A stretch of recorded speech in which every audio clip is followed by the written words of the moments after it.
سورة الهجر يا نمبر كنت ركتك. أعوذ بالله من الشيطان الرجيم. بسم الله الرحمن الرحيم.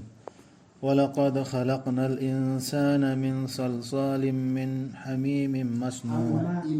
حمإ مسنون والجان خلقناه من قبل من نار السموم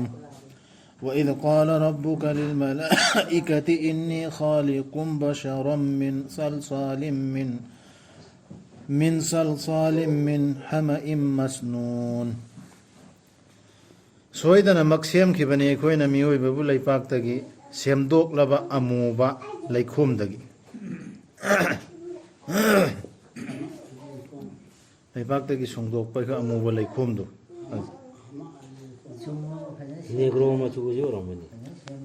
أدوغا جنبنا سيمبي كي بني كوينا أما مانغدا أچاك بمايدغي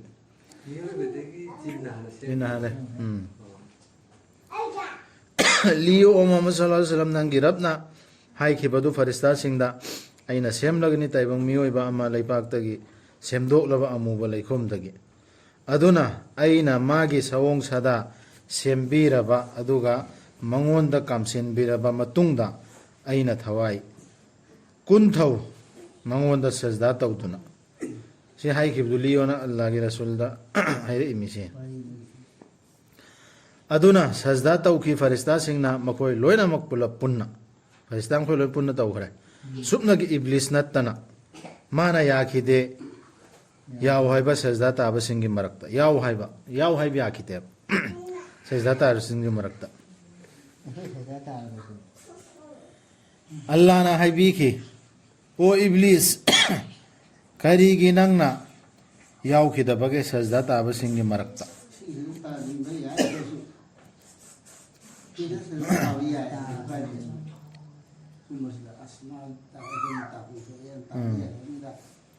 माना हाई की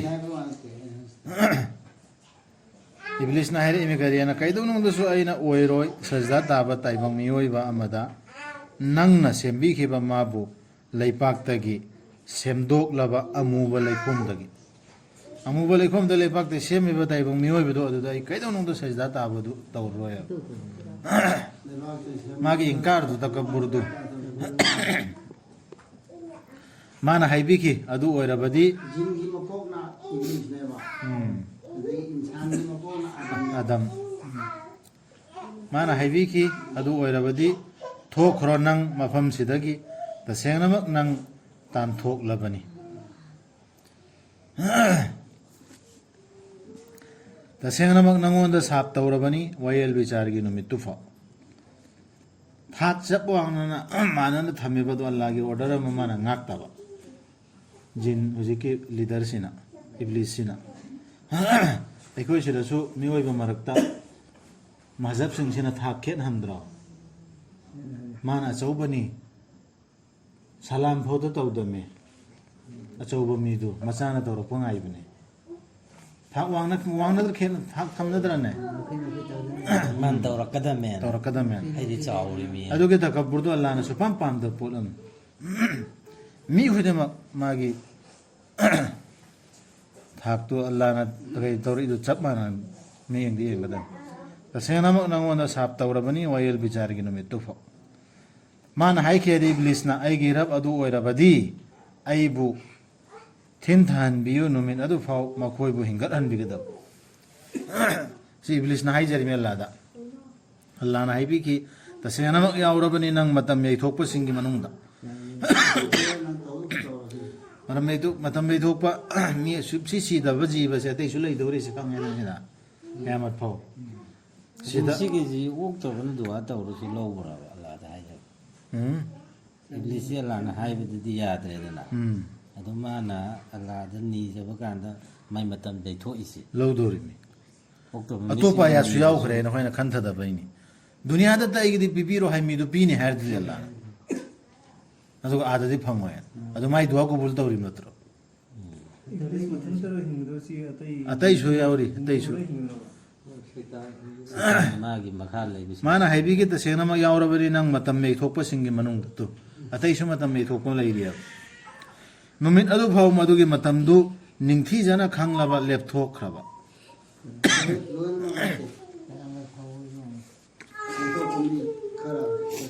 ꯈꯔ ꯖꯤꯕ ꯑꯇꯣꯞꯄ ꯈꯔꯁꯨ ꯌꯥꯎꯔꯤꯕ ꯏꯕ꯭ꯂꯤꯁꯅ ꯍꯥꯏꯈꯤ ꯑꯩꯒꯤ ꯔꯕ ꯅꯪꯅ ꯑꯩꯕꯨ ꯑꯔꯥꯟꯕ ꯇꯥꯍꯟꯕꯤꯔꯕꯅꯤꯅ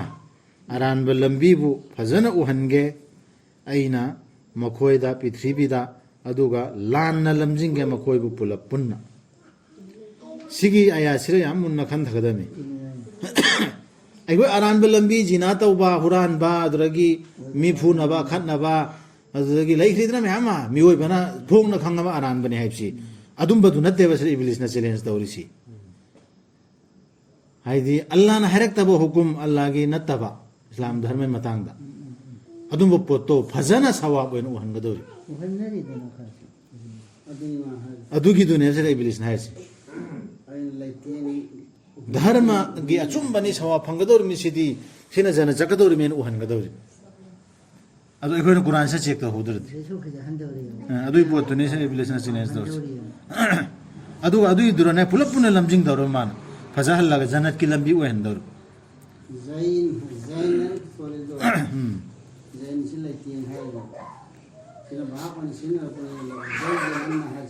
ꯂꯥꯡꯒꯅꯨ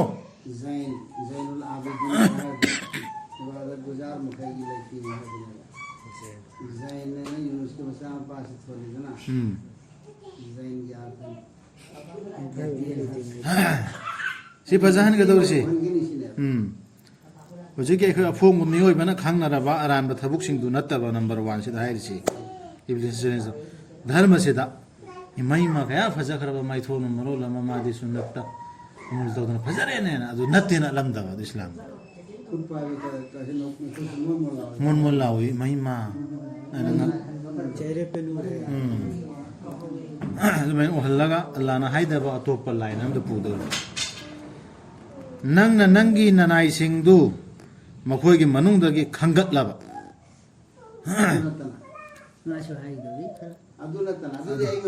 ꯑꯗꯨ ꯅꯠꯇꯅ ꯑꯜꯂꯥꯍꯅ ꯈꯟꯒꯠꯂꯕꯗꯨ ꯅꯠꯇꯅ ꯃꯥꯅ ꯍꯥꯏꯕꯤꯈꯤ ꯑꯜꯂꯥꯍꯅ ꯍꯥꯏꯕꯤꯈꯤ ꯃꯁꯤ ꯂꯝꯕꯤꯗꯨꯅꯤ ꯑꯩꯉꯣꯟꯗ ꯌꯧꯔꯛꯅꯕꯒꯤ ꯆꯨꯝꯗ꯭ꯔꯤꯡ ꯆꯨꯝꯂꯕ ꯀꯔꯤꯅꯣ ꯁꯤ ꯑꯥꯗ ꯍꯥꯏꯔꯤꯁꯤ ꯁꯤ ꯀꯨꯔꯥꯟꯁꯤ ꯁꯤꯔꯥꯇꯨꯜ ꯃꯨꯁꯇꯀꯤꯝ ꯑꯒꯣꯛꯇ ꯍꯥꯏꯈꯤꯕꯗꯨ ꯆꯨꯝꯕ ꯂꯝꯕꯤꯗꯨ ꯁꯤ ꯀꯨꯔꯥꯟꯁꯤꯅꯦ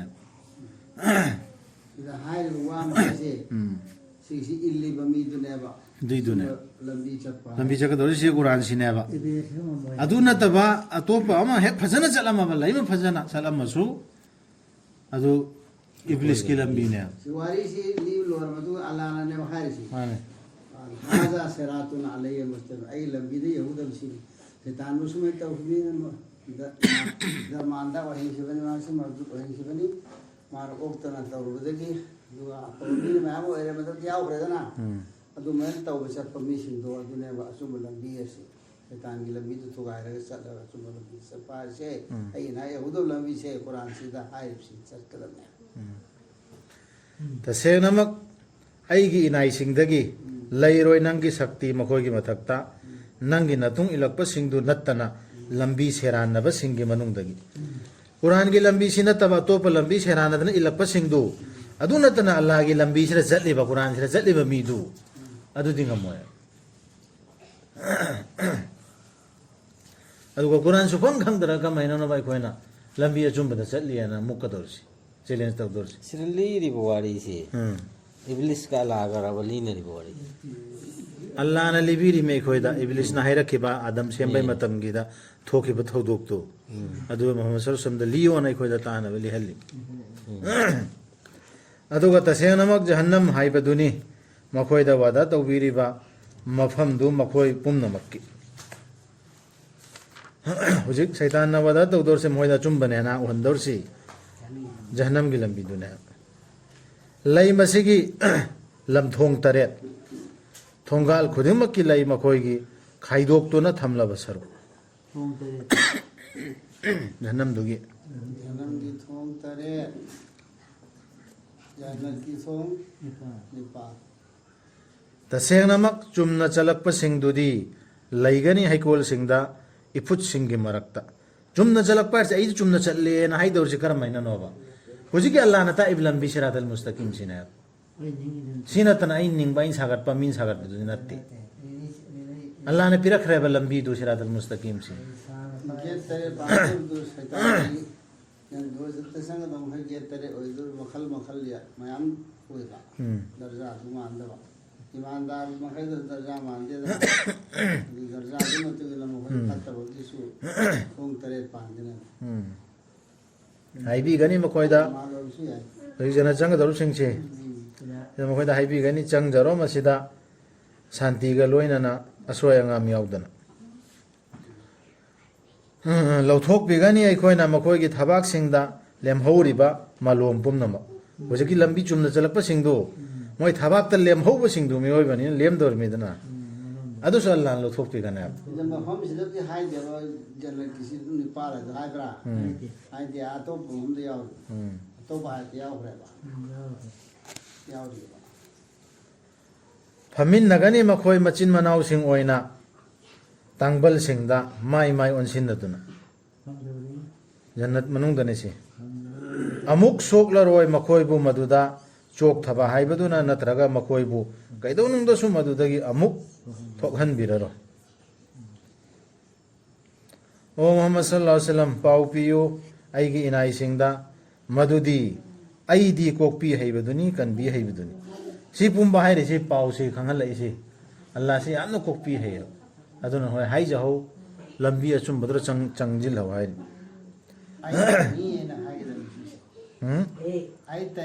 ꯑꯩꯇꯅꯤ ꯍꯥꯏꯕ ꯀꯣꯛꯄꯤ ꯍꯩꯕꯁꯤ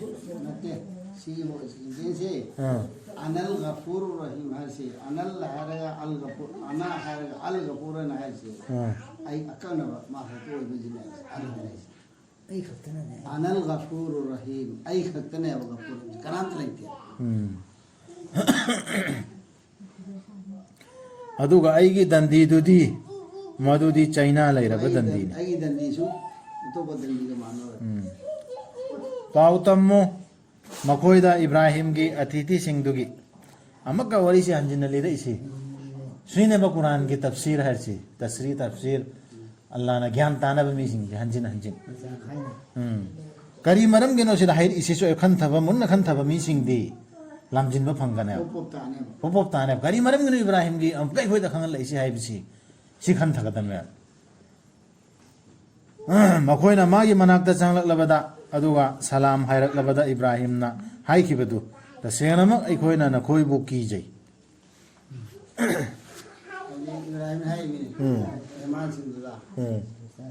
ꯑꯩ ꯀꯤꯖꯩꯕ ꯅꯈꯣꯏ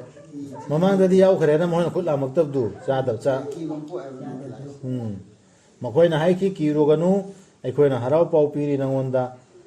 ꯅꯤꯄꯥ ꯃꯆꯥ ꯑꯃꯒꯤ ꯂꯧꯁꯤꯡ ꯂꯩꯔꯕ ꯐꯔꯤꯁꯇꯥꯁꯤꯡꯗꯨꯅ ꯈꯨꯝꯃꯛꯈꯤꯕꯗꯣ ꯃꯥꯅ ꯍꯥꯏꯈꯤ ꯍꯔꯥꯎ ꯄꯥꯎ ꯄꯤꯔꯤꯕ꯭ꯔꯥ ꯅꯈꯣꯏꯅ ꯑꯩꯉꯣꯟꯗ ꯑꯩꯕꯨ ꯁꯣꯛꯂꯕꯗ ꯑꯍꯜ ꯑꯣꯏꯕ ꯍꯥꯏꯕꯗꯨꯅ ꯀꯔꯤ ꯄꯣꯠꯀꯤꯅೋ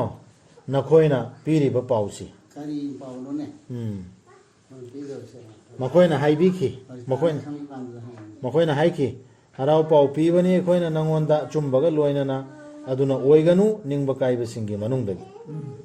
ꯁꯤꯒꯤ ꯄꯥꯎꯇꯥꯛꯁꯤ ꯃꯃꯥꯡꯒꯤ ꯋꯥꯔꯤꯗꯨꯒ ꯁꯝꯖꯤꯟꯅꯕ ꯅꯤꯡꯕ ꯀꯥꯏꯒꯅꯣꯕ ꯅꯪ ꯋꯥꯈꯟꯗ ꯅꯤꯡꯕ ꯀꯥꯏꯒꯅꯦꯕ ꯑꯍꯜ ꯑꯣꯏꯔꯒꯕꯨ ꯏꯆꯥ ꯄꯣꯛꯄ ꯍꯣꯠꯅꯕ꯭ꯔꯥ ꯍꯥꯏꯅ ꯀꯣꯛꯄꯤ ꯍꯩꯕꯗꯨ ꯒꯐꯨꯔꯁꯤ ꯑꯜꯂꯥ ꯑꯩ ꯈꯛꯇꯅꯦꯅ ꯍꯥꯏꯈꯤꯕꯗꯨ ꯃꯃꯥꯡꯗ ꯑꯗꯨꯒ ꯁꯝꯖꯤꯟꯅꯧꯕ ꯁꯤꯒꯤ ꯑꯌꯥꯠꯁꯤꯡꯁꯤꯁꯨ ꯅꯤꯡꯕ ꯀꯥꯏꯕꯁꯤꯡꯒꯤ ꯃꯅꯨꯡꯗꯒꯤ ꯑꯣꯏꯒꯅꯨ ꯍꯥꯏꯈ꯭ꯔꯦꯗꯅ ꯍꯥꯏꯈꯤ ꯏꯕ꯭ꯔꯥꯍꯤꯝꯅ ꯀꯅꯥꯅꯕꯨꯗꯤ ꯅꯤꯡꯕ ꯀꯥꯏꯕꯒꯦ ꯃꯥꯒꯤ ꯔꯕꯀꯤ ꯃꯤꯅꯨꯡꯁꯤꯗꯒꯤ ꯂꯪꯐꯩꯅꯈ꯭ꯔꯕꯁꯤꯡꯗꯨ ꯅꯠꯇꯅ ꯑꯗꯨ ꯌꯥꯝꯅ ꯀꯣꯛꯄꯤ ꯍꯩꯕ ꯔꯕꯇꯣ ꯃꯥꯅ ꯂꯣꯏꯅ ꯁꯤꯟꯕꯤꯔꯛꯏꯗꯣ ꯃꯉꯣꯟꯗ ꯀꯣꯛꯄꯤꯅꯕ ꯅꯤꯡꯖꯗ꯭ꯔꯒ ꯃꯉꯣꯟꯗ ꯊꯥꯖꯗ꯭ꯔꯒ ꯀꯅꯥꯅꯣꯕ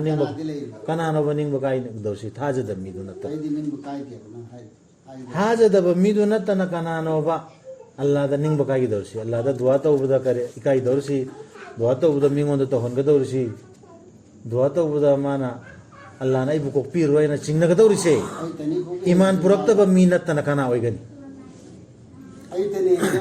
ꯑꯩꯇꯅꯦꯁꯨ ꯍꯥꯏꯔꯒ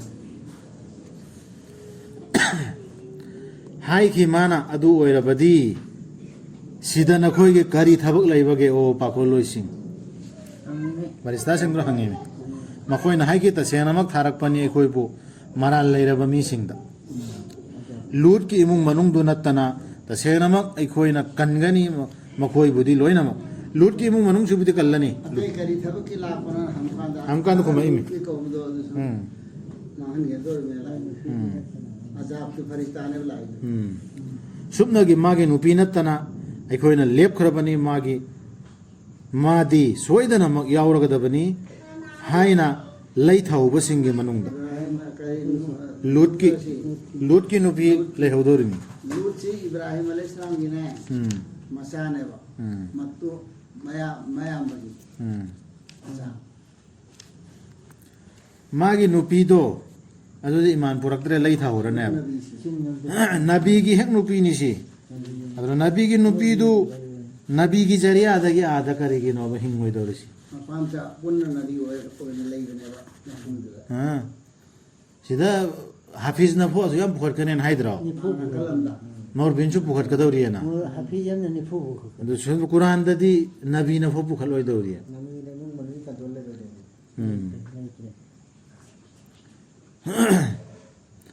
aduna ikhoina hojik shaitan na fajahan ba wari watai mayam do islam gi mingda adro hingona hona gadam ina tarde loina hojin lani adudagi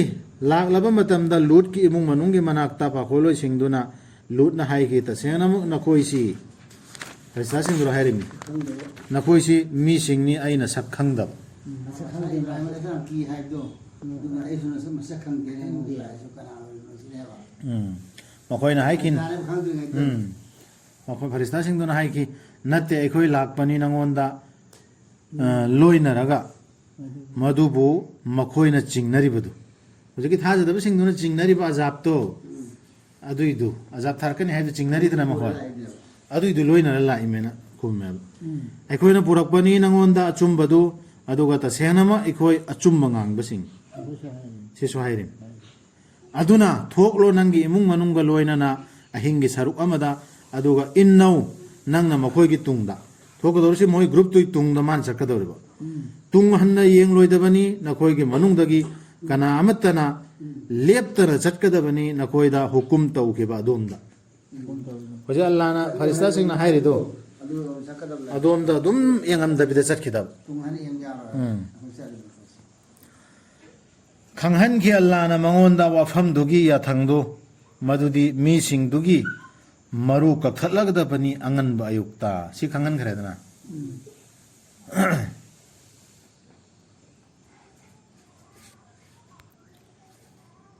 lakhi shahar dugi mi sing na harauna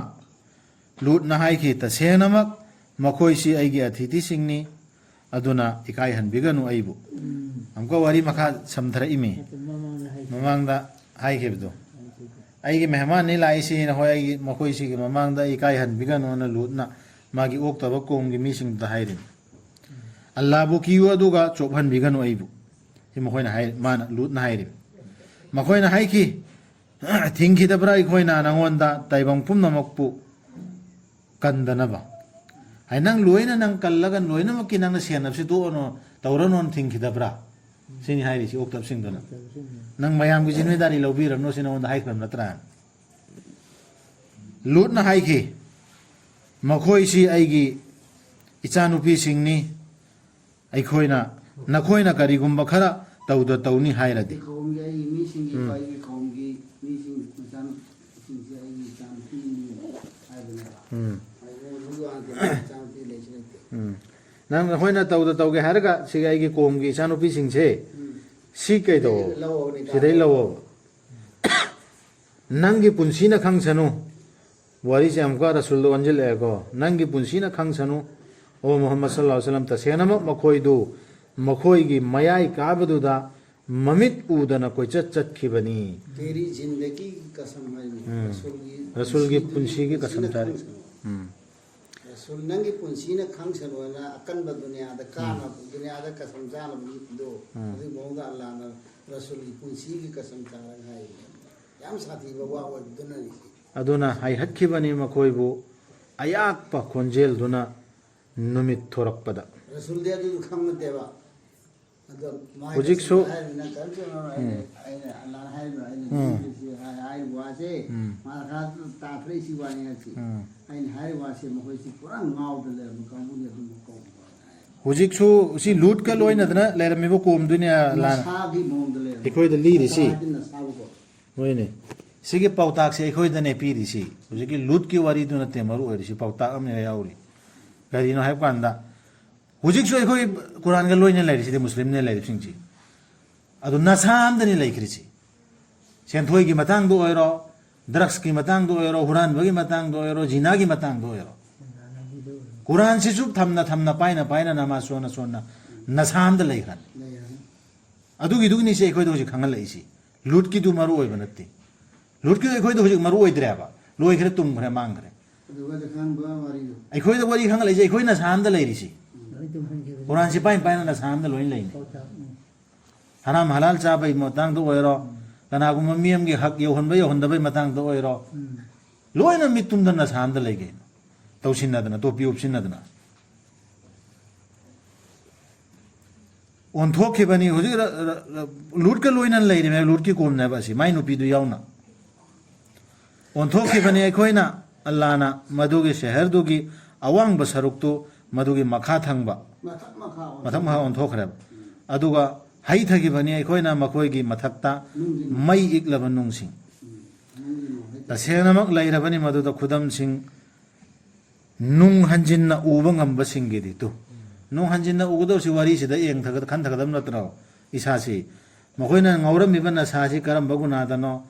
ꯑꯗꯨꯗꯒꯤ ꯑꯜꯂꯥꯍꯒꯤ ꯅꯕꯤ ꯂꯩꯅ ꯂꯩꯅ ꯃꯈꯣꯏꯁꯤ ꯃꯃꯤꯠ ꯇꯥꯡꯈ꯭ꯔꯤꯁꯤ ꯀꯔꯝꯍꯥꯏꯅꯅꯣ ꯍꯥꯏꯗꯣ